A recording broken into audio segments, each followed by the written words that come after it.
Hello नमस्ते सबैजनालाई। आज चाहिँ अप्रिलको 10 तारिक भयो आज है। नेपालमा चाहिँ अहिले अब बाहिर पढ्न जाने स्टुडेन्टहरूको लागि चाहिँ NOC नदिने भन्ने जुन न्युज छ यो चाहिँ अहिले एकदमै सबैजनालाई चासोको विषय बनेको छ। यसमा चाहिँ खास नेपालबाट चाहिँ ब्याचलर पढ्नको लागि अथवा ब्याचलर सरह पढ्नको लागि चाहिँ विदेश जानुको लागि ओके, त्योभन्दा अगाडि जस्तै अब कुनै प्लस टू लेभलको पढ्न जानेहरूको लागि अथवा ल्याङ्ग्वेज स्कुलहरूको जानुको लागि चाहिँ NOC नदिने भन्ने जुन सिस्टम चाहिँ नेपालबाट पारित गर्दैछ होइन।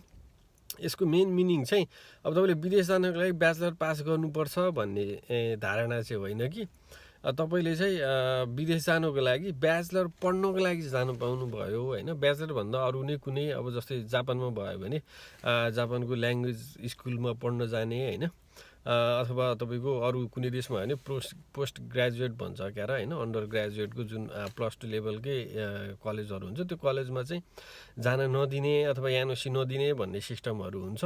त्यो भएर चाहिँ अब तपाईँले सबभन्दा राम्रो चाहिँ नेपालमा ब्याचलर पास गरेर ल्याङ्ग्वेज स्किल्सहरू छ भने ब्याचलर पास हुनु पऱ्यो होइन भने चाहिँ तपाईँको डाइरेक्टै प्लस टू पास गरेर डाइरेक्ट कलेजमै भयो अथवा युनिभर्सिटीमै भयो, ब्याचलर्सको कलेजहरू भयो भने चाहिँ तपाईँको मजाले NOCहरू दिन्छ भन्ने सिस्टमहरू छ।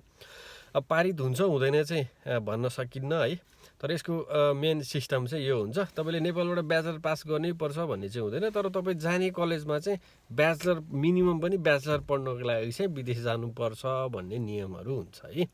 अब यसको बारेमा डिटेलमा चाहिँ तपाईँको अब यो विधेयक पारित हुन्छ हुँदैन के हुन्छ त्यस पछाडि डिटेलमा फेरि तपाईँलाई जानकारी गराउँछु है त। आजलाई चाहिँ धन्यवाद, फलो गर्न नबिर्सिनु होला है त। हस्।